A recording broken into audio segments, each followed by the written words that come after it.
In England, around the year 1340, Sir Geoffrey Luttrell, Lord of the Manor of Irnham in Lincolnshire, commissioned and had made a book of psalms, with margins decorated with religious imagery and grotesques. He also included images of himself, his family, his clerical advisors, his domestic staff, and his villagers going about their everyday life throughout the seasons. Among them was the Ploughman. The agricultural year began in early January with the blessing of the plough and the ploughman at Mass. So at this most bitter time of year, the ploughman would prepare for ploughing the village lands. For the medieval peasant, there was no special night garment. His linen undergarments would serve that purpose. His underdrawers or breeches were loose-fitting and tied at the waist with a breech girdle. The hose were two separate legs and could be worn with the linen breeches tucked into them.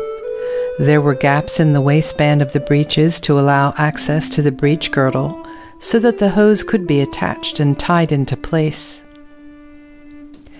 The illustrations in Sir Geoffrey Psalter reveal 4 different styles of men's underdrawers or breeches in 3 different colors of linen: white, natural, and woad blue. They could be long or short, but all tied at the waist with a breech girdle. The ploughman's unbleached linen shirt or smock was knee-length for warmth and full-skirted to allow freedom of movement. The tunic or coat was pulled on over the head. It was made from a natural-colored wool and lined with a colored linen. The length reflected his role as a worker, and it had splits at the side, which reveal the lining. The cut of his coat, with its sleeves tapering towards the wrist, and the hint of a curved seam at the shoulder, suggests that the new fashionable cut was reaching into all aspects of society. The ploughman wore a decorated leather belt to hold his clothes in place, and to help enclose warmth around his core. The belt also provided a place to hang tools, such as a knife, a pouch, or his mittens and hood when they were not in use. It also served as an expression of individuality and showed that he was successful and made a small profit for his year's work. He wore leather-turned shoes that were high at the ankle to cope with the mud of the fields and had leather straps or laces to bind them into place. His hood covered the neck opening of his coat and could be worn up or down. It had a liripipe at the back. When the hood was not being worn, the liripipe could be tucked into the belt and the hood left hanging.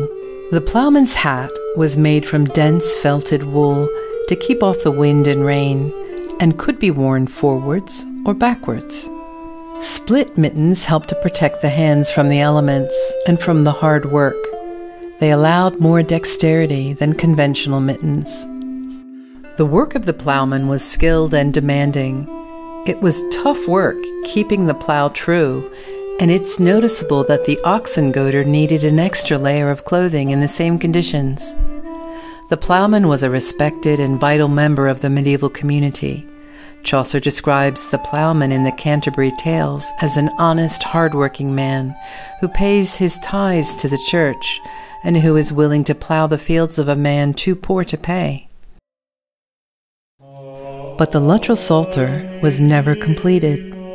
It was begun on the eve of the Black Death, and in 1348 the great pestilence arrived, killing up to half the population in Europe.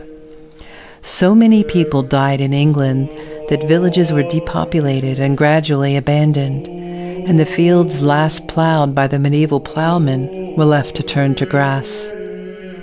To this very day, the traces of lost villages and the curving lines of the ploughman's ridge and furrow remain visible in the landscape, a testament to a lost population and way of life.